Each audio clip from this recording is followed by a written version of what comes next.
Question number 7.2. In the HCl molecule, the separation between the nuclei of the two atoms is about 1.27 angstrom. Find the approximate location of the center mass of the molecule, given that a chlorine atom is about 35.5 times as massive as a hydrogen atom, and nearly all the mass of an atom is concentrated in its nucleus. Question में क्या कह रहा है पहले मैं आपको समझा दूं कि HCl मॉलिक्यूल है जिसमें हाइड्रोजन एटम का जो टोटल मास है वो उसके खुद के न्यूक्लियस पर कंसंट्रेटेड है। तो ये माना कि हाइड्रोजन है और ये क्लोरीन है। This is chlorine. क्लोरीन जो एटम है इसका भी अपना मास न्यूक्लियस पे कंसंट्रेटेड है, तो इसको भी हमने पॉइंट ऑब्जेक्ट की तरफ, पॉइंट मास की तरफ हमने इसको ट्रीट किया। तो हाइड्रोजन एंड क्लोरीन के बीच का जो गैप है ये हमें गिवन है 1.27 एंगस्ट्रम। ऐसे तो ये क्वेश्चन बहुत ही आसान है, क्योंकि जिस बच्चे ने मेरा पूरा क्लास थ्योरी पढ़ा है उसे ये प्रॉब्लम नहीं आ सकता।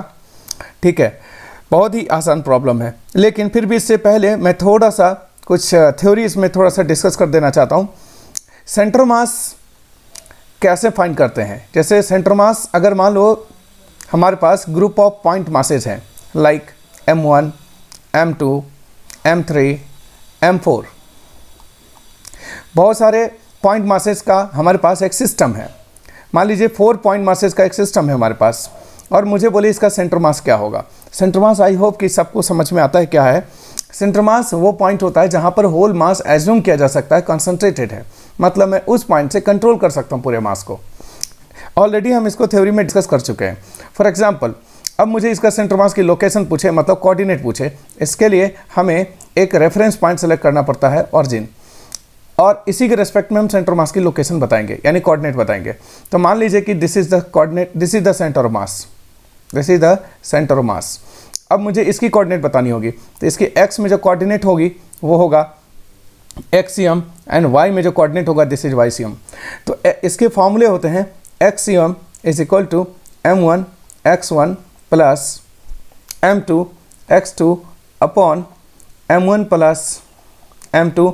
अगर मान ली 4 पार्टिकल्स हैं तो 4 बार हम करेंगे ये M3 x3 plus M4 x4 upon M1 plus M2 plus M3 plus M4। Total mass नीचे में होगा सिस्टम का।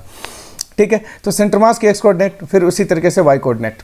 अब देखिए यहाँ पर हमारे पास हाइड्रोजन एंड क्लोरीन एटम है 2 पॉइंट मास, तो यहाँ पर जो सेंटर मास का लोकेशन होगा वो याद रखना इसी लाइन में कहीं ना कहीं होगा। जब हमारे पास 2 पॉइंट मास होते हैं तो इसकी सेंटर मास उसके लाइन ज्वाइन जो करेंगे, उस दोनों पॉइंट मास को जो ज्वाइन करने वाली लाइन है उसी पर सेंटर मास होती है।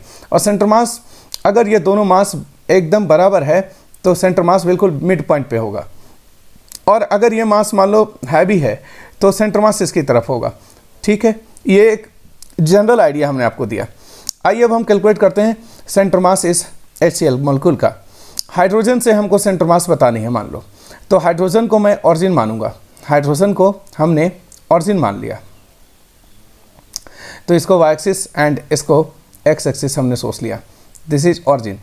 माना कि हाइड्रोजन का मास M1 है और इसकी मास M है। आगे क्वेश्चन में कह रहा है कि क्लोरीन की मास 35.5 टाइम्स है हैवी, यानी क्लोरीन का मास M2 second particle, this is 35.5 times of the mass of hydrogen. ठीक है, अब मुझे सेंटर मास की कोऑर्डिनेट निकालना है। M1 M2 हमने लिख दिया, और इसकी एक्स कोऑर्डिनेट क्या होगा बताओ? 0, y भी 0। हालांकि इसका सेंटर मास x लाइन में ही होगा। अगर मैंने इसको x एक्सिस सोचा है तो सेंटर मास तो इसी लाइन में कहीं ना कहीं होगा, और क्लोरीन के पास होगा, क्योंकि क्लोरीन का मास बहुत ज़्यादा है भारी, किससे? हाइड्रोजन के मास से। तो this is the centre mass. Basically इसकी कोऑर्डिनेट ढूंढना है, यानी एक्सियम ढूंढना है। तो एक्सियम का फॉर्मूला हम लगाते हैं।